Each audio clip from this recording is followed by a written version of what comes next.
හිතේත ලංවීලලං වෙන්න ඕනා මේ හින සැපවින්ම ඉටුව වෙන්න ඕනා ගාව සසරේ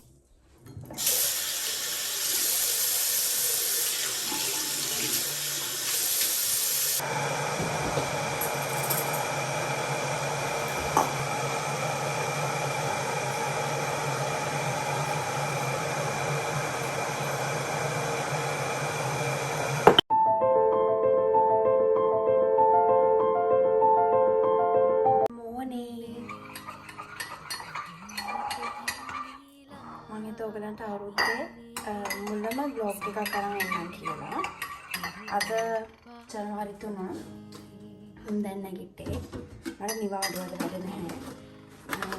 ඒ වුණාට මට අපොයින්ට්මන්ට් එකක් තියෙනවා 10ට.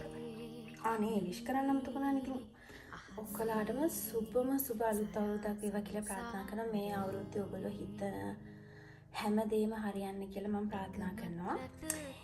ඉතින් මට නම් අවුරුද්ද පටන් ගත්තම මාර අකර තැබ්බියක් උනේ. ඊයේ මගේ කාර් එක හොරු කැඩුවා. ඔයගලන්ට කලින් vlog එක මතකද දන්නේ මම කිව්වා මේ ඇක්වා මෙහි හරියට කඩනවා ලොක් කරලා යන්න ඕනේ කියලා. වැඩේ කියන්නේ ගෙදර ඉස්සරහම නවත්තලා තමයි කාර් එක කඩලා තියෙන්නේ. ඊයේ දවසම ගේ ඉස්සරහ තිබ්බේ නවත්තලා. මේ අපි දවසක් ෆිල්ම් බැලුවා. පැය 8ක් විතර එක දිගට ෆිල්ම් බැලුවා. අදටම වැස්ස කොයි විදිහට ගැලුවද කියලා දන්නේ නැහැ. කාර් එක ගරාජ් එකට දාන්න තියෙනකොට යනකොට තමයි දැක්කේ කාර් එක කඩලා ගියා. ඉතින් හොඳම මගේ අවුරුද්ද පටන් ගන්න ඉතින් මගේ මූඩ් එක අද එච්චර හරිය නැහැ. අද ඒක හදා ගන්න ඕනේ අද දවස් ඇතුළත කොහොම හරි. but positive thing තමයි ඉතින් කාර් එක අරන් ගියේ නෑ. කඩලා අරන් යන්න තමයි try කරේ අරන් ගියේ නෑ. ඉතින් ඒක තමයි මගේ හිතේ තියෙන ලොකුම නිදහස මේ අරන් ගියේ නැති එක. ඔන්න තමයි නේ ඉතින් life එකේ ups and downs දෙකම තියෙනවා. ඉතින් අවුරුද්ද පටන් ගත්තම ඉතින් එහෙම එකක් වුණා. ඉතින් එහෙම තමයි. ඉතින් ඔක්කොලාටම සුබම වෙන්නේ නැහැ ඔව් ඉතින් අද මම හිතුවා ඔයගලට ඩේ vlog එකක් අරන් එන්නම් කියලා. ඉතින් බලමු අද තියෙන වැඩ ටික මොනවද වෙන්නේ කියලා. අද දවසේ මම මොකද කරන්න කියලා ඔයගලන් එක බෙදා ගන්නම්. මූල් එකට යන අදහසකුත් තියෙනවා. බයන්නම් හදවිනාවේ සුදෙම්බරගී සංසාරේ සොයන්නම් සිපියන්නම් නැතිවූ ආදරේ ගිලන් වෙලා සඳත් මෙදා හොයන්න බලන්න කවුරුත් නෑ තුරුල් වෙලා ලවන්තෙමු මගේ කුමරු ගිලන් වෙලා මෙතනින් කඩලා මේ ලොකු ග්ලාස් එක කඩලා නැහැ. මෙතනින් කඩලා අත දාලා මෙන්න හොඳනේ මේ ටික ඔක්කොම කඩලා දාලා මේ විදියට කැඩුවේ තුන්වෙනි පාර. පළවෙනි පාරක් එහෙම කැඩුවා. දෙවෙනි පාරත් නේද? මේ විදියද? ඔව් දෙවෙනි පාර. මීට වඩා වැඩිපුර අපිට කියන්නේ මොකද අවාසි වුණා. මේ පාර එච්චර අඩුයි.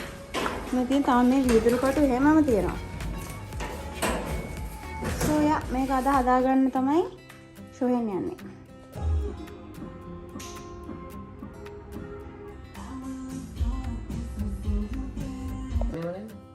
ඒක කියන්න බෑ. හැරි ගලවන්න පුළුවන් නේ. නෑ ඊට පස්සේ ගෙනියන්න. අපොයින්ට්මන්ට් එක ඉවර වෙලා දැන් ආවේ. දැන් අපි එකපාරටම ඩිසයිඩ් කළා out of nowhere ලැවෙන්ඩර් ෆාම් එකක් බලන්න යන්න. මම කලින් ගිහිල්ලා තියෙන ඔයගලන් කලින් vlog එක දැකලා ඇති. ඉතින් it's summer so why not? Lavender farm එක තියෙන්නේ මෙතන ඉඳලා කිලෝමීටර් 7ක දුරින් කරකවල අපිට ළඟයි. ඒක 4ට වහනවා. ඉතින් දැන් වෙලාව 1යි ගානක්. ඉතින් අපි හිතුවා ටක් ගාලා ගිහින් ලැවෙන්ඩර් ෆාම් එකත් check out කරලා එන්න.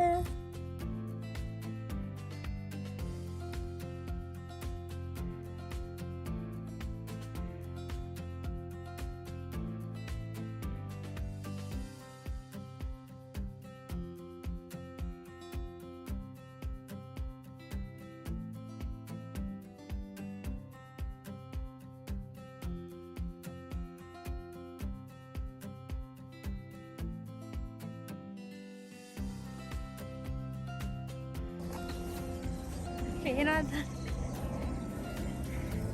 අපි ටිකට්ස් ගත්තා. ටිකට් එකක් $15. මං කලිනුත් මෙතන vlog එකක් කරලා තියෙනවා. So there's no point ආයෙ කරන එක but නිකම් anyway it's $15 per person. ගිය පාර ඇවිල්ලා මම lavender bunch එකක් කැපුවේ නැහැ. but මේ පාර පුළුවන් කියලා තියෙනවා. මේ පැත්තට යන්න. yeah, just follow the sign.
අපිට ඒගොල්ලෝ බෑග් එකකුයි සිස එකකුයි දුන්නා.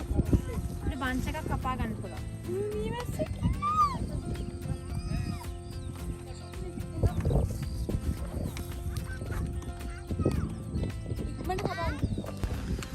අපේ ලැවෙන්ඩර් ෆාම් අත්දැකීම මෙසේ නිමා විය. අඩු වුණානේ වැස්ස. ඔය ඇති. Okay.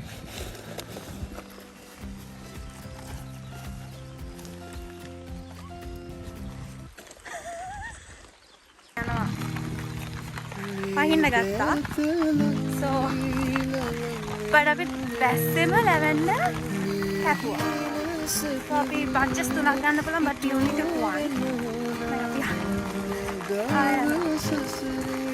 තමයි මේකත් ජීවිතේ අලුත් එක්ස්පීරියන්ස් එකක්. මට හිතන එක්ස්පීරියන්ස් එකක්. වැස්සේ ලැවෙන්ඩර් ෆාම් එකකට ඇවිල්ලා ලැවෙන්ඩර් කැපුවා.